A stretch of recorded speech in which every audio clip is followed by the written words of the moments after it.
Our speaker tonight is Rob Boston, a journalist and secular activist who joined Americans United for Separation of Church and State 35 years ago.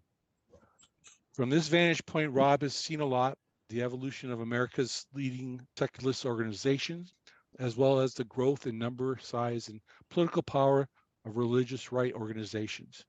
Rob has appeared regularly as a media spokesman for AU and Secular Americans, and now serves as the senior advisor to AU. Fun fact, and once after an appearance on Fox News, an irate viewer emailed him and accused him of wearing a bad toupee.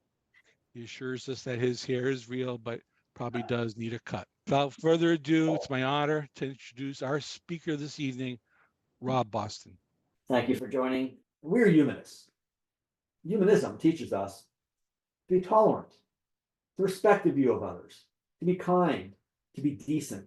And indeed, that's how we should be.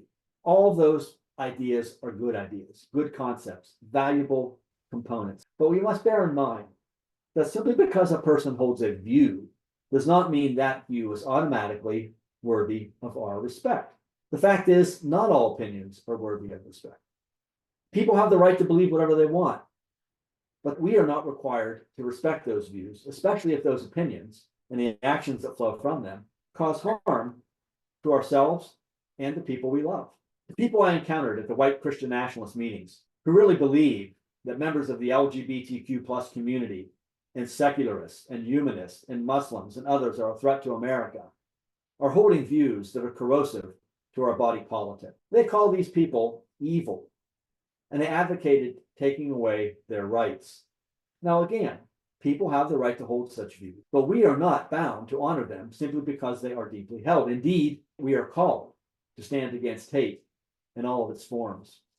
A few years ago, my daughter Hazel and I attended a protest against neo-Nazis in Washington, D.C.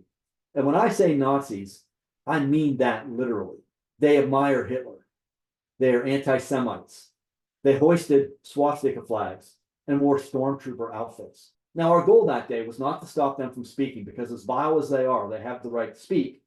But we wanted to make it clear that the views they held are abhorrent to most Americans. There can be no middle ground with such individuals. They are not just engaging in another way of thinking.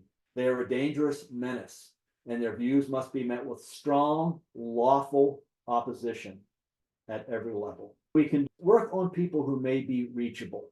This is challenging, but it's possible. In my work over the 37 years that I've been with Americans United, I have encountered people who were once advocates of Christian nationalism, but left the movement. Some books, one of them, Preparing for War by Bradley Onishi, is an example of that. Bradley was involved in Christian nationalism. He was a fundamentalist youth pastor. He has done a complete reversal. There are people who, for whatever reason, leave that movement. Oftentimes it's because they have some kind of revelation, sometimes brought about because somebody firmly but gently challenged their worldview. And more importantly, let them know it was okay to leave it. In the 1990s, I used to have run-ins with a minister named Rob Schenck. He would often be at the Christian nationalist meetings that I talked about, sometimes as a speaker. Rob was totally immersed in that world. He protested outside abortion clinics. He told LGBTQ plus people that they were going to hell. He tried to get the 10 Commandments posted in front of government buildings. I used to debate him on Fox News. A few years ago, something interesting happened to Rob. He began to seriously grapple with the issue of gun violence in America. Another mass shooting had caused him to question the conservative position that Americans should have unfettered access to assault weapons. A friend, sensing these doubts in Rob, gently urged him to continue his exploration. For whatever reason, Rob was soon questioning a lot of right-wing positions, and like dominoes, they just began to fall. A few months ago, Rob spoke at a Progressive Baptist church in Alexandria, Virginia. I sat in via Zoom. Rob spoke movingly about his escape from Christian nationalism and offered apologies to all the people his words and actions had harmed over the years. Now, some people may not be reachable, but others are. I wish I had a magic formula for telling the difference. All I can say is it never hurts to prod a little bit, gently but firmly. Maybe that relative you have who sends money to TV preachers or some aunt who dislikes gay people won't change her mind, but maybe she will if someone takes the time to show her there is another path. Feeding into that, I would like us to be focusing and be paying attention and extending a hand of welcome and love to all those people who have been excluded by family members who have embraced white Christian nationalism. Remember those people I talked about at the Christian nationalist meetings who have disowned their own children? I challenge us to reach out to those people who have been cut off from their families and let them know that they are seen, they are valued, they are loved. I want to be there for those people, even if they're adults. We can't take the place of anybody's parents because that is a unique relationship. But we can and we must let those who have been cast aside by their own families know that there is another kind of family for them. Not necessarily one of blood, but one that offers its own strengths and support. And that one place to find that community is gatherings like this. The next thing you can do, and this is very important, is simply show up. Show up, show up, support, speak out. Now you're in Connecticut and you may think, well, things are okay here, but I guarantee you somewhere in your state or not far away, a public school is under attack. A public library is under attack. Christian nationalists are on the march.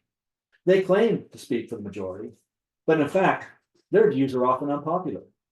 Project 2025, the radical plan drawn up by the Heritage Foundation and its allies that would replace America's democracy with a theocracy. It's a Christian nationalist playbook, and polls show, as I mentioned, that the more Americans learn about it, the more alarmed they are, the less they like it. Christian nationalist groups are attacking our public libraries, yet polls show that most Americans oppose censorship. Christian nationalists are selling public education, yet 90% of our children rely on that system. Christian nationalist groups want to strip LGBTQ plus Americans of their rights, something we know from polling data most Americans oppose. Christian nationalists want to do away with reproductive rights, yet we know from the votes we've seen, even in red states since Roe v. Wade was overturned, that the American people do not agree with that. So, you need to attend local government meetings, speak out, go to rallies, get involved in local and state politics. It does make a difference. I was struck recently reading an article from a school librarian named Amanda Jones in Louisiana. She has a new book out called That Librarian, which I recommend to you. Although she's a school librarian in a public school, she noticed that there were efforts to censor books at the town's public library. And she went there to speak out against censorship. And she told an interesting story about how at first there was a lot of support, even in a small conservative town in rural Louisiana. But then, after members of a local far-right group began threatening people, some folks drifted away. Now, I know it is hard to deal with a threat. I've had those in my own past. It's alarming. But although we have to take those threats seriously, we can't allow white Christian nationalists to scare us off. That is exactly what they want. They don't want you at those meetings. They don't want you at the microphone. They don't want you talking to the city council, the town council, the county council, the state government. They want you to stay away. And we can't do that. There are ways to deal with threats, which, as I mentioned, are a very real possibility, that don't involve us disengaging. We can also understand the long-term nature of our work. This is important. Believe me, it's frustrating to see us go backwards, to see people lose rights, as they did when the Supreme Court overturned Roe v. Wade. But I am reminded of the reaction to that and how even voters in red states are now supporting reproductive rights. Anyone who works to protect fundamental human rights must recognize the long-term nature of the struggle. Inevitably, there are peaks and valleys, ups and downs, times of victory, times of loss. I mentioned I've been doing this work for nearly 37 years, and in that time, yes, we have definitely lost ground. Yet I don't feel my work was in vain, in part because I know that separation of church and state will be fully restored to us at some point. I hope I live to see it happen. But if I don't, it will occur at the hands of people who are laying the groundwork now. others will see the work through. And if my actions and writings over these past 37 years are of use to them, so much the better. How can I say that? How can I be confident? The reason is simple. We will have separation of church and state restored to us because we have to. Nothing else can replace it. The America that the Christian nationalists want to foist on us does not work for most Americans right now, and it will not work for the America of the future for sure. Theirs is an America of privilege for themselves and of lost rights and second-class citizenship for everyone else. At a time when the number of self-professed Christians in America has dropped to about 60 to 65%, and the number of people who say their religion is none keeps growing, what Christian nationalists offer us is out of sync with America. It will not stand. I am not ashamed to say that I am working to undermine the foundation of the America Christian nationalists seek to create. And it is no burden to do this work.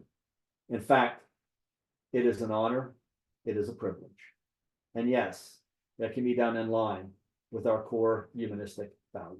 So join in. Believe me, we can always use more hands. Thank you. If you enjoyed this video, you might like one of the similar videos above, or one of the other science, art, legislative, entertainment, and humanist videos from HFFC's YouTube channel. Be sure to subscribe to our channel by clicking the subscribe button above.